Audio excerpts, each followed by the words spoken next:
Dajjal udah hadir. Mana bukti Dajjal udah hadir? Kurma bisan tidak lagi berbuah. Bila kurma bisan tidak berbuah, Dajjal dah nak datang. Kurma bisan sekarang sudah berkurang, tak berbuah. Lalu kemudian apa lagi? Ain Zuhar, mata air dari Ain Zuhar sudah kering. Sudah kering. Oleh sebab itu, tapi manakala dulu datang Habib Umar bin Hafiz, saya hadir majelis itu, adalah seorang bertanya, Habib, ya, Imam Mahdi dah lahir atau belum? Saya tengok Habib menjawab, sepertinya dia macam tak suka pertanyaan. Kata dia, kita tak perlu mencari-cari dia dah lahir atau belum, kampung dia di mana, dia lahir di hospital mana, dia tak perlu. Yang perlu kita siapkan adalah iman dan takwa pengetahuan kita, supaya kita jangan sampai terkecoh, supaya kita boleh membezakan mana hak, mana batil, mana betul, mana salah, mana lurus, mana bengkok, mana hitam, mana putih. Sehingga dengan istiqomahnya kita beribadah ini, kita boleh membezakan mana Al-Masih yang original, yang asli, mana Al-Masih Ad-Dajjal. Makanya tadi sebelum salam kita berkata, Allahumma inni a'udzubika min adzabi jahannam wa min adzabil qabri wa min fitnatil mahya wal mamat wa min syarri fitnatil masihid Dajjal. Membaca, menghafaz 10 ayat di awal surah Al-Kahfi. Siapa yang menghafaz 10 awal ayat, hadis lain mengatakan 10 akhir, 10 awal 10 akhir, elok dua-duanya. Tapi Masya Allah, tabarakallah, anak-anak kita yang pakai jubah, pakai sorban putih ini, daripada tahfiz Quran, mereka tidak hanya menghafaz 10 awal 10 ujung, dari awal sampai ujung dia hafaz, 30 juzuk dia hafaz. Mudah-mudahan anak-anak kita penghafaz Al-Quran. Allahumma ja'al abna'ana wa banatina min huffazil Quran wal hafizat. Jadikan anak-anak kami menjadi para penghafaz Al-Quran, ya Allah, supaya selamat dia daripada fitnah Al-Masih Ad-Dajjal. Tapi saya pilihkan hadis tentang yang 5 ini. Dengan 5 ini kalau kita amalkan, insya Allah Allah akan selamatkan kita dari fitnah akhir zaman ini. Yang pertama, manfaatkan waktu, kerana waktu di akhir zaman ini yataqarabuz zaman, kerana waktu semakin dekat tak terasa, hilang berlalu. Maka isilah waktu ini dengan ibadah. Jangan sampai ada waktu yang kosong. Duduk sejenak kosong, berselawat, Allahumma salli ala sayyidina Muhammad wa ala ali sayyidina Muhammad, Allahumma salli ala sayyidina Muhammad wa ala ali sayyidina Muhammad. Sempat-sempatkan ambil wudhu, solat duha walau 2 rakaat. Sempat-sempatkan sebelum tidur malam solat witir 3 rakaat, supaya tidur kita sentiasa dalam wudhu dan kita sempat solat witir. Andai mati kita malam itu, insyaallah mati dalam keadaan husnul khatimah. Usolli sunnatal witri 3 rakaatin lillahi ta'ala. Nanti malam jaga tidak witir lagi, hanya tahajud saja. Sempat-sempatkan solat tahajud. Elok amat sangat baik solat wudhu 2 rakaat. Usolli sunnatal wudhu rakaatain lillahi ta'ala. Selepas solat wudhu, solat sunat taubat. Usolli sunnatat taubat rakaatain lillahi ta'ala. Selepas solat sunat taubat, solat sunat hajat. Usolli sunnatal hajat. Selepas itu barulah solat sunat tahajud 8 rakaat. Nak tambah lagi 10, 12, 14, elok, tak salah, karena dia tiada batasan. Adakah sahabat Nabi yang melakukan ini? Ada. Qatadah bin Nu'man, dari selepas Isya sampai azan subuh. Imam Ahmad bin Ambal, dari selepas Isya sampai azan subuh. Bahkan mereka menghatamkan Al-Quran dalam tahajud mereka. Maka bahkan ada imam yang disebut dengan As-Sajjad, kerana banyak sujud kepada Allah Subhanahu wa ta'ala. Kerana akhir zaman ini godaan begitu besar. Dulu orang tengah malam tahajud, jam 2 malam, jam 3 malam dia bangun, kerana dia membaca hadis sab'atun yudhilluhumullah, ada 7 golongan yang mendapatkan naungan Allah, yauma la dhilla illa dhilluh, hari itu tak ada naungan kecuali naungan Allah. Rajulun, ada seseorang, zakarallah, dia berzikir mengingat Allah, khalian, di tengah malam tak ada manusia, fafadat ainahu, menetes air matanya. Maka yang pertama ini, jangan sampai kita kehilangan waktu, kerana waktu, al-waktu kasaif, waktu ini seperti pedang, illam taqta'hu qata'aka, kalau tidak kau patahkan dia. Kalau kau dapat pedang, patahkan, sebab kalau tidak kau patahkan, dia yang akan memotong engkau, mematahkan tulang-tulang engkau. Waktu ini kalau tidak kita manfaatkan, kita akan ditanya tentang waktu, kemana saja waktu yang sudah kau pakai. Inna sam'a, pendengaran, wal basar, penglihatan, wal fuad, hati, kullu ulaika kana anhu mas'ula, semua akan disoal, semua akan diminta tanggung jawab di hadapan Allah. Kemana waktu yang sudah aku bagi dulu engkau pakai? Yang pertama nanti ditanya, la tazulu qadama 'abdin yaumal qiyamah. Kaki anak Adam tidak akan bergeser, tidak akan beralih dari tempat tegaknya pada hari kiamat hatta yus'al, sampai dia disoal, sampai dia ditanya. La tus'alunna yauma idzin 'anin na'im. Banyak yang akan ditanya nanti, tapi Nabi bagi tahu di antara yang akan ditanya dari sekian banyak nikmat itu 4. Yang pertama, an umrihi fima afnah. Umur kemana engkau habiskan? Hari ini ada anak-anak muda belia umurnya 17 tahun. 17 tahun habis menghafaz Al-Quran. 17 tahun habis iktikaf dalam masjid. 17 tahun habis berzikir, berjubah, bersorban, mengabdikan ilmu, berkhidmat kepada ulama. 17 tahun habis. Tapi ada pula yang dibalik, 71 tahun habis. Rumah, office, kopi, rumah, office, kopi, rumah, office, kopi, batuk, mati, habis. Apa yang dapat kita bawa menghadap Allah SWT? Yang pertama, yataqarabuz zaman. Yang kedua adalah wa yanqusul ilmu. Ilmu semakin berkurang. Kalau sudah ilmu berkurang, apa yang bertambah? Jahil. Kalau ilmu bertambah, jahil berkurang. Kalau ilmu berkurang, jahil bertambah. Mana ada orang jahil cakapnya didengar orang? Saya dulu awal-awal membaca hadis ini, wa yanqusul ilmu. Ilmu berkurang, jahil bertambah. Rasanya tak mungkin, tak logik, tak masuk akal. Mana ada orang tak berilmu cakap dia didengar? Sekarang baru saya faham. Dulu orang tak berilmu ditinggalkan orang. Sekarang orang tak berilmu asal dia pandai berbicara, dia akan didengar orang. Bahkan orang jahil pula punya channel. Apa namanya? Jahil.com. Orang jahil punya channel. Banyak pula follower dia daripada follower kita. Banyak pula viewer dia daripada viewer kita. Sebab apa? Sebab yang menyaksikan tiada berilmu, yang berbicara tiada ilmu. Oleh sebab itu maka kita galakkan menuntut ilmu di majlis-majlis ilmu. Untuk apa Abdul Somad sudah berumur 43 tahun pun masih pergi juga lagi ke Sudan belajar? Apa yang nak dicari ini?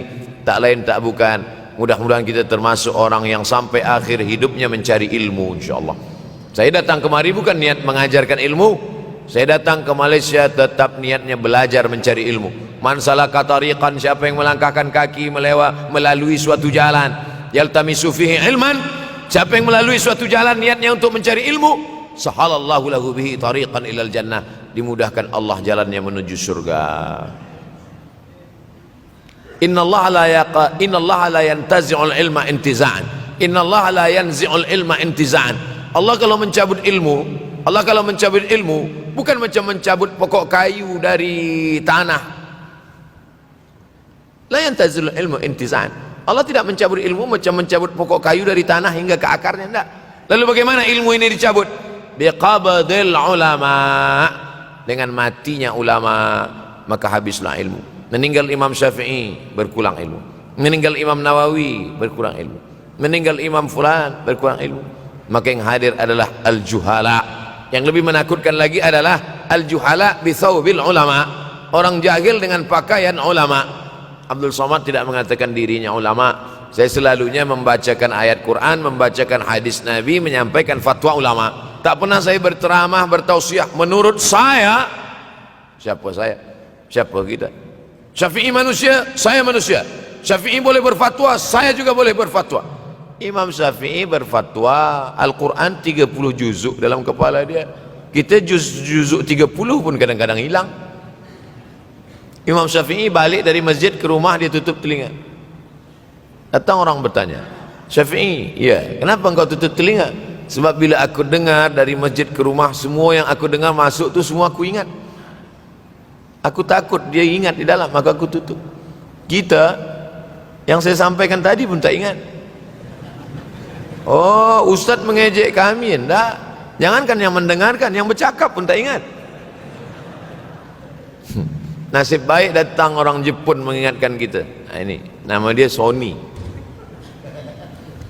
Manusia ini lupa. Oleh sebab itu maka yang kedua akhir zaman, wa yanqusul ilmu, ilmu makin kurang. Maka bersyukur anak-anak yang dimasukkan ke rumah tahfiz. Kalau ada rumah tahfiz di kampung biasa, kalau ada rumah tahfiz di desa, dusun biasa, tapi ada tahfiz di tengah kota besar Kuala Lumpur, masih ada lagi rumah tahfiz Quran. Siapa yang mewakafkan rumah tahfiz? Siapa yang memberikan beras? Siapa yang memberikan duit? Siapa yang memberikan belanja? Siapa yang mengirimkan ustaz? Masya Allah, tabarakallah. Maka ini semua mudah-mudahan kita istiqamah semuanya insyaallah. Supaya apa? Supaya lahirlah anak-anak kita yang alim, berilmu. Karena ini makin banyak orang jahil, alftau bi ghairi ilmin, memberikan tazkirah fatwa tanpa ilmu, dhalla wa adalla, dhallu wa adallu, sesat, menyesatkan.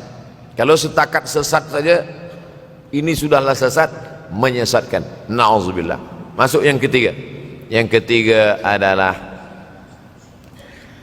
wa yanqusul ilmu, setelah habisnya ilmu-ilmu ini semua dicabut oleh Allah Subhanahu wa taala, lalu kemudian setelah ilmu dicabut Allah Subhanahu wa taala, wa yulqas syuh wa may yuqashuh, sin dengan hak kecil, wa may yuqashuh nafsihi fa ulaika humul muflihun. Siapa yang selamat daripada sifat syuh, itulah orang yang beruntung. Hayya 'alal falah, mari kita menuju keberuntungan, kemenangan. Siapa orang yang menang? Selamat daripada sifat syuh. Ada orang menerjemahkan syuh ini pelit, bakhil. Bakhil ada yang lebih parah daripada bakhil. Syuh. Bakhil ini, bakhil tidak ingin memberikan uangnya untuk orang lain. Itu bakhil. Dia ada uang 10 ringgit, uang itu hanya dia makan saja, dia tak mau walaupun setengah sen kepada orang lain. Itu namanya bakhil. Kalau syuh ini, duit dia simpan, duit orang pula dia makan. Nah itu syuh. Jadi lebih parah lagi.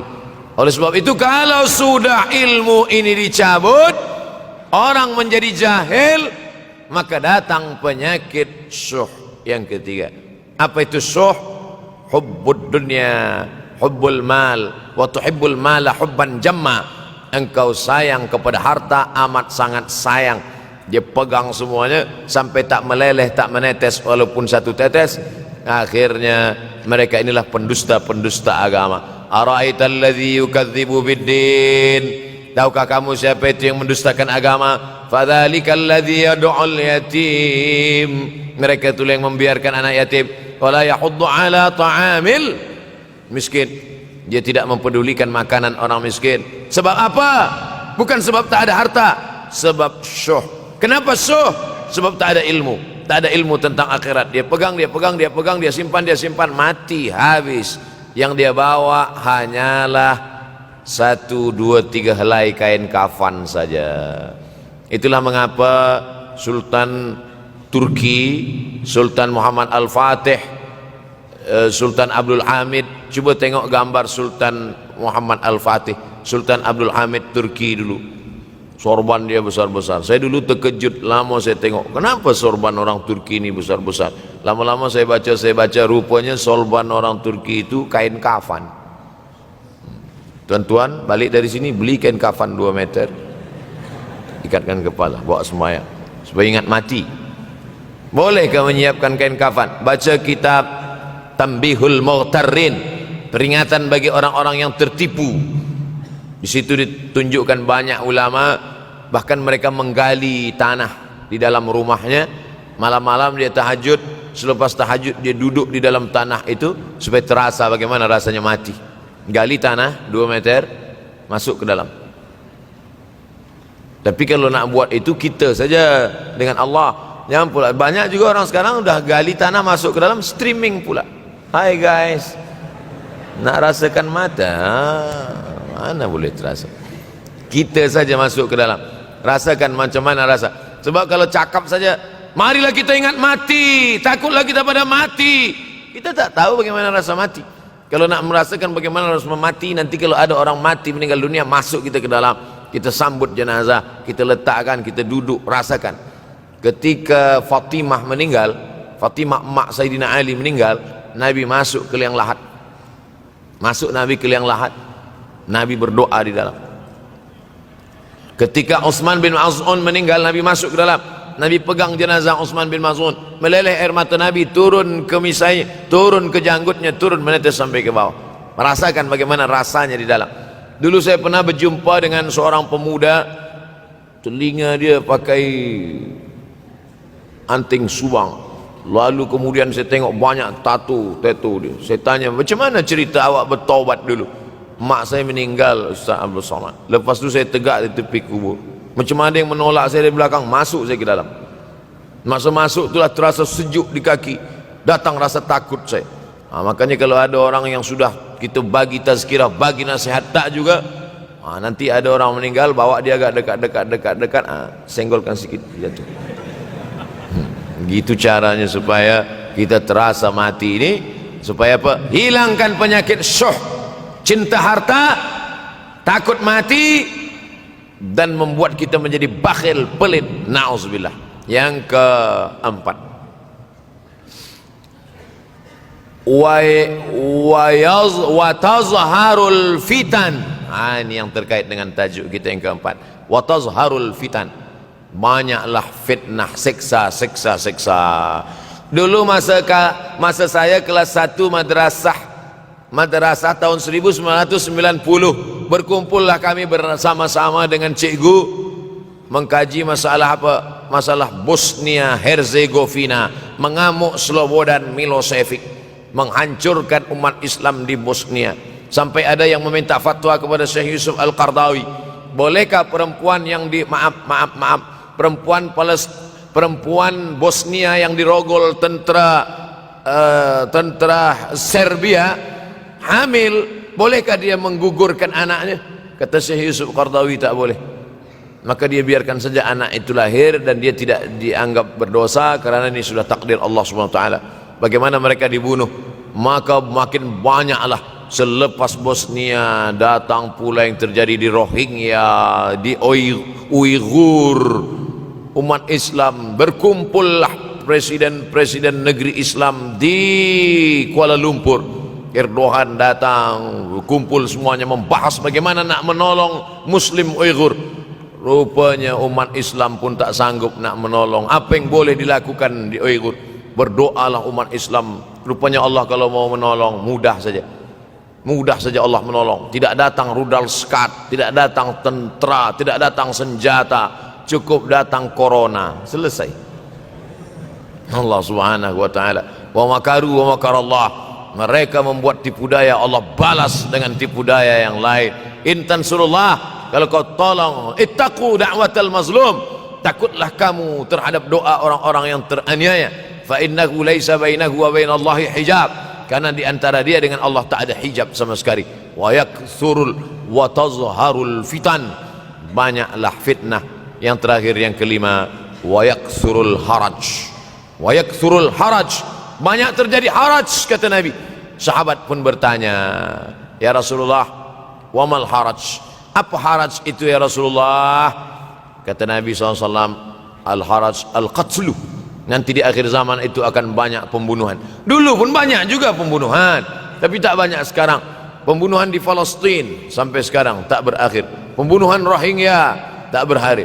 Pembunuhan di Uighur, pembunuhan. Dulu imam-imam masjid, imam salat tarawih dulu di Masjidil Haram, Allahumma ansuril Islam wal muslimina fi Palestin. Dulu satu aja. Selepas itu bertambah, Allahumma ansuril Islam wal muslimina fi Palestin wa Suriah. Selepas itu bertambah lagi, Allahumma ansuril Islam wal muslimina fi Palestin wa Suriah wal Yaman. Selepas itu bertambah wa Uighur, wa akhirnya wa fi kulli makan. Semakin bertambah. Oleh sebab itu maka ini di antara fitnah akhir zaman. Man lam yahtam bi amril muslimin falaysa minhum. Selepas kita kaji hadis ini, apa tujuan kita? Tujuan kita semakin menguatkan keyakinan, banyak-banyak beribadah, nasihatkan anak menantu, sahabat, jiran, tetangga supaya semakin istiqamah menjalankan syariat, rajin-rajin solat berjamaah, banyak-banyak berzikir, hatamkan Al-Quran, banyak-banyak berinfak, banyak-banyak bersedekah. andai mati kita, insya Allah mati dalam keadaan husnul.